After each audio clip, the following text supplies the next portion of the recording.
Okay mga kaibigan, so ito nga ang Poco F6, ang dapat yung bilhin na phone for gaming imbes na isang gaming phone. Because believe it or not, as unassuming as this phone looks from the back, sobrang halimaw nito. Like, saan ko nga ba makukumpara yun? Yun siguro mukha siyang nonchalant pero freak talaga siya. No? So ito nga, ang dedicated gaming video ko sa Poco F6 and yes, for 20k lang to, yung base version nito. Pero pretty confident ako na magiging on sale to regularly for 18k. Yes, for 20k, this is pretty much all you're gonna need. Of course, if gusto nyo malaman yung iba't iba mga aspects neto, like yung display, yung cameras, ganon, then you can watch it on my full review. But ang focus nga natin ngayon is yung gaming aspect neto. So, imbis na gumastos ka ng 30k or even double, triple ng price netong Poco F6, ito na nga lang bilhin nyo. Dito pa lang mula sa comparison na to ng Nano Review is all you need. Para malaman na performance-wise, this is flagship level. Yeah. So, yan na nga siya, ang Poco F6. Very nice kasi hindi nga ginawa ng Poco. Nag-glossy finish yung likod nito. Doon pa lang, thumbs up na. Pero yung mga games na test nga natin ngayon is Call of Duty, Firelight PUBG, Wild Rift, Ethers X2, tapos Wuthering Waves. Ngayon alam ko, may ilan sa inyo na magsasuggest din ng mga iba't iba mga games, mga emulators na itatry dito. Pero for now, ito muna. Tsaka ko na ayusin yung mga lineup ko ng games for phone reviews. Tapos kung mapapansin nyo, dito actually sa top right, dito sa battery level natin, is blue siya. Tapos may dalawang arrow na yan. Makikita nyo. Kasi ang ginawa ko ngayon, at least para sa video na to, is sinet ko to dito sa battery settings sa ultimate mode. So, dun sa full review ko, tinest ko lang solely yung phone sa balance mode. Pero since you know, dedicated gaming video to, titest natin to in ultimate mode. Parang yung tawag nun, overclock mode nito, or at least yun yung parang pagkakaintindi ko dun. Pero ang mangyayari nga ngayon is itetest ko yung each game for 30 minutes each. So, unang game muna nga is Call of Duty. Tapos, ito nga ang graphic settings natin. Ayan siya, again, sa mga tricycle or kahit anong noise na marinig nyo in the background. So, medyo mahirap ipakita sa inyo yung smoothness na ito since I am recording in 30 FPS, pero you're just gonna have to take my word, mga kaibigan. Tapos, pagdating naman sa speakers na ito, so ayan, itutodo ko siya. Hindi nyo masyado marinig din or ma-appreciate through my microphone, pero it's really loud. Although, one thing lang sa speaker quality na ito is it does tend to distort a bit at max volume. What the fuck? Ganun agad. Walang barrel dito. Wave M4, nice. Medyo mahirap to kasi tinitignan ko dito sa monitor if masyadong na off axis yung paghawak ko sa phone. So mamaya sa sobrang into sa laro napapaganyan na ako. So, yan. My God. Yung smoothness na ito. Like, alam ko yung na-exaggerate ko. Medyo na-exaggerate ko. Pero, believe me when I say na yung smoothness na to, hindi mo ma-achieve sa maybe even smartphone similar in price as the F6.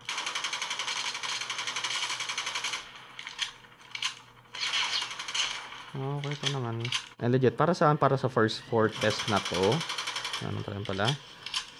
Para dito sa Call of Duty, Firelight, PUBG, tsaka Wild Rift is halos walang sense na i-benchmark ko to kasi ang basic lang para sa Poco F6, yung 4 na games na to. Dapat mas nag-focus sana ako sa Ethers X2 tsaka Wuthering Waves, pero of course para sa inyo, yun, napatay na nga ako, is, titest natin lahat yan. Wait, ilang respawn ba to, gago? Hanggat buhay pa yung mga kampi ko. I have no idea, bro. Legit, wala akong stutter na mararamdaman kung hindi ko pa pala binanggit yung kanina. Yeah, ang basic nga lang i-run ng Call of Duty, PUBG, parang more mainstream games ngayon. The feature sana record ako in 4K 120 FPS. Siguro mga 10 years from now mangyayari yun. Nagmura na din yung mga equipment para magawa yun.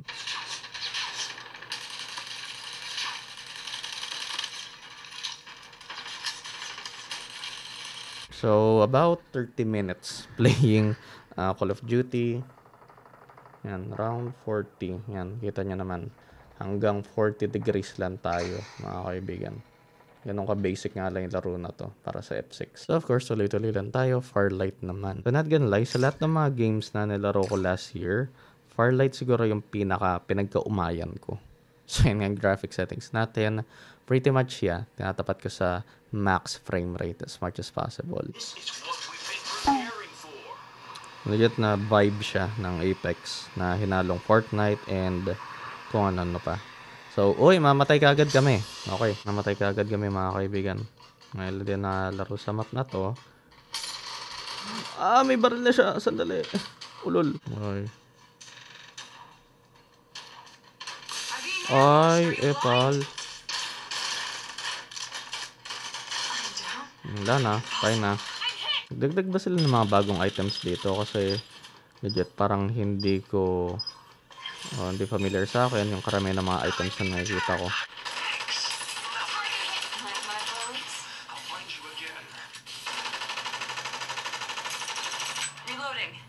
Yeah, pasensya nga pala kung pag ganon ako. Ayan, pasensya lang talaga.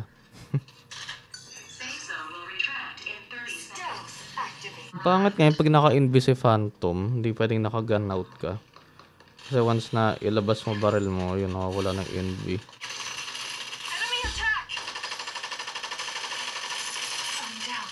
Patay na ako. Oh.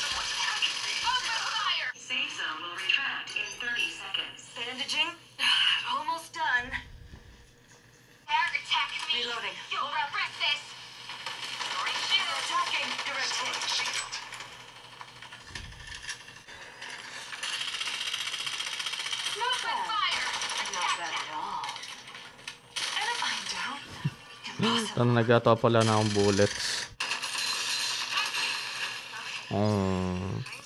Medyo sumakto naman. 30 minutes na tayo. Ayan, ngayon ang attempts natin is, maabot siya ng 44. Okay, so next game naman agad natin is PUBG. So ito ang graphic settings natin. Talagang maxed out sa frame rate. Yan. And of course, isang napakahalagang i-advise ko sa inyo na dapat yung sundin. Kahit na so far manageable yung temps niya, lalo na kung hardcore mobile gamer ka, mag-invest ka sa isang magandang phone cooler. Like, maniwala ka sa akin, bago mahuli ang lahat. Bago mo pagsisihan ang kagaguhan mo na, inaya mo lang magpainit ang iyong device. Grabe yung mga options so far na extreme frame rate sa mga games na to. Obviously, hindi nyo masyado makikita on your end kasi, 30 FPS, pero wow, that is actually really insane. Lalo nyo yung panahon dati na yung mga mobile games, phone games hanggang 30 FPS lang. Pero look at this. Well, you can't really see it, pero look at this pa din. Oh! Wait! Akala ko na down ko siya.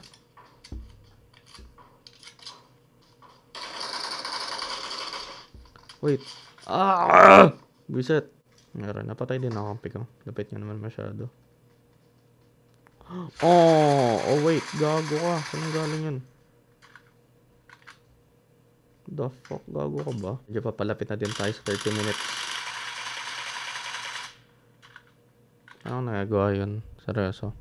What the fuck? Hindi ka napansin. Patay nang di pala yung dalawang kampi ko.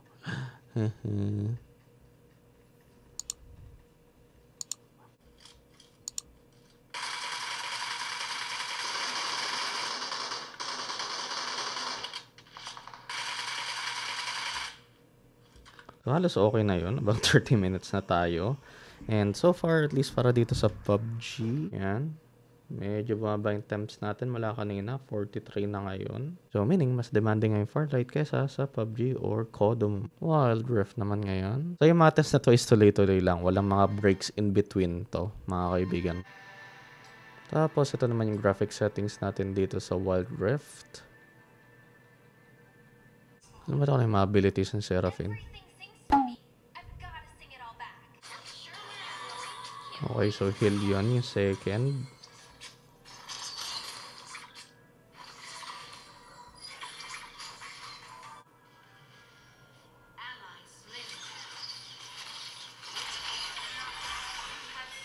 Uy, kalay mo yan.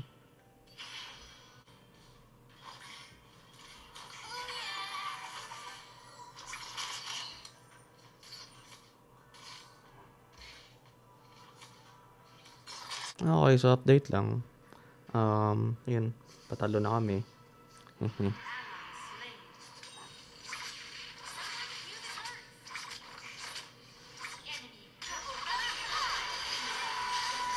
Wah! Ay nako, grabe.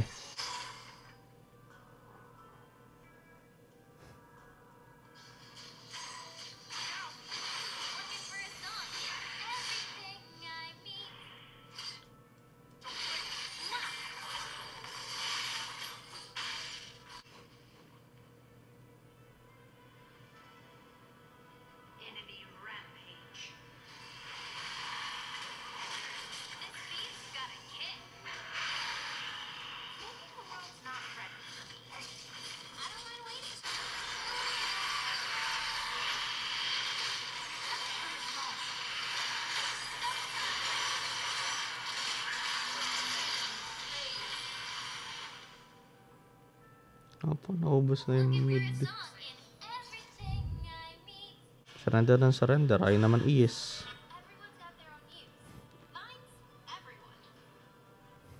So, after nun, yan, 42. Bumaba ulit yung temps natin mula 43 kanina na yung 42. Tapos, second to the last up natin with Aetherus X2.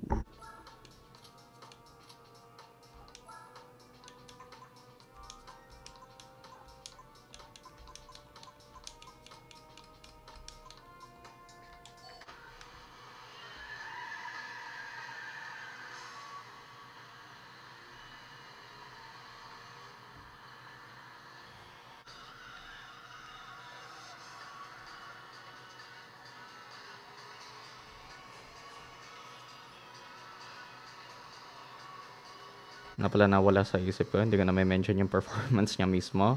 Kasi legit, wala akong lag stutters na naramdaman so far. Lalo na dito sa Aetherus X2 with Gran Turismo, as in, as smooth as football. Okay, so ewan ko kung bakit, pero may slowdown tayo dito sa Most Wanted. Kanina sa Gran Turismo, apaka-smooth na experience. So, I'm not sure why this is happening right now. I mean, okay naman siya. But yeah, definitely may slowdown tayo dito.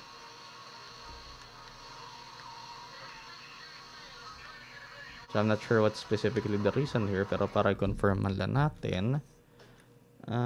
Yep. Nasa 40 degrees lang tayo ngayon. So, hindi naman tayo nag-heat up.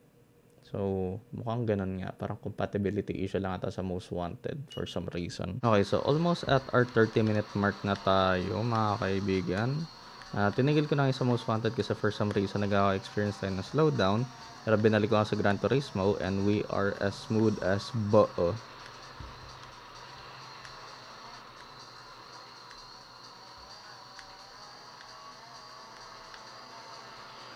And temperature check. So, around 41 degrees Celsius tayo. And last game na natin is Wuthering Waves. One of the better looking games that's come out on Android in a while. Baby girl, saglit. Ito ang graphic settings natin sa Wuthering Waves. So, medium, 60 FPS, and yan nga. So, kung nalala nyo nga, sinabi ko nga dito, if ma-max out yung graphic settings dito sa high, tapos on yung TSR, FSR pala, yun. If naka-on din yun, is nag-max out yung temps nito at 45, which is still okay for the most part, although graphic settings na yun is nakaka-experience na ng micro stutters. Medyo para hindi ko na alam kung nasan ako.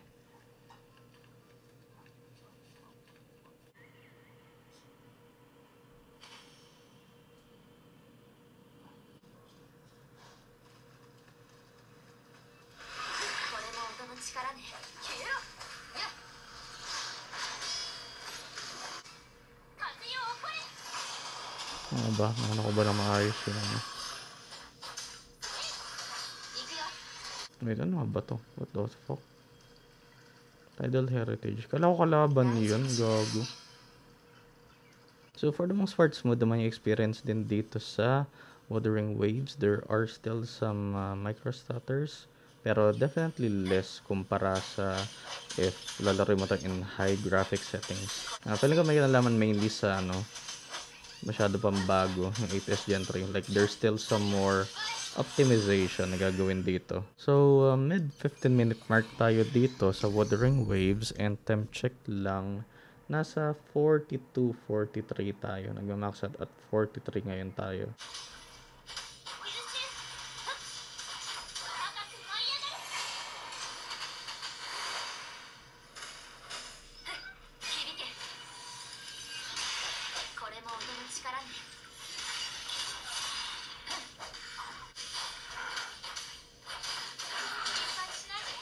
Ay, wait, what the fuck? No! Challenge failed, ang bobo. So, yun. But yeah, after 30 minutes nga of playing Wuthering Waves, yan, 43 lang. Pero yun nga yung gaming test dito, inabot ako ng madaling araw. So, as nakita nyo naman mga kaibigan, ang max temps pretty much na na-reach natin kanina, ironically, is a game na alam ko na hindi masyadong demanding, which is Farlight. Inabot nga tayo ng 44 at max dyan. So, yun nga mga kaibigan, ang dedicated gaming video ko dito sa Poco F6 with Call of Duty, Farlight, PUBG, Wild Rift, Iteris X2, tsaka Wuthering Waves. So, pretty much yun lang kailangan nyo malaman about sa performance and gaming dito sa Poco F6. It is a very capable, basically flagship level nga na performance yung may expect mo dito. Combined with UFS 4.0 storage, tapos na yung laban. And if hindi ka pa convinced for some reason na bilhin yung Poco F6 instead of a gaming phone, pretty much anything that's more expensive kumpara dito, panoorin mo yung full review ko dito para malaman mo yung sa build quality niya, sa display, cameras, and battery. And kanina nag-start tayo at 94%. Ngayon, after 3 hours of gaming, is 43% na tayo. But yeah, that was the Poco F6. Of course, if gusto nyong bilhin yung sarili nyong Poco F6, then I'll leave the links in the description of this video. Check out nyo doon. Gamitin nyo yung Shopee affiliate links ko when you're buying at Shopee. Napakalaking tulong sa akin ng mga kaibigan. And of course, as always, leaving a like is the easiest way to support the channel. Consider subscribing if you like my content and turn on notifications for all so you'll be updated on my latest videos. Thanks for watching. I'll see you guys in the next one. Peace. Flip a bag, now I'm serving a Tesla. Going back, shawty with me, I stepped up. GTA for the ops and on Leicester. Shawty born to be my angel, yeah, I'm blessed up. Cooking right up in the stew, got a cheddar.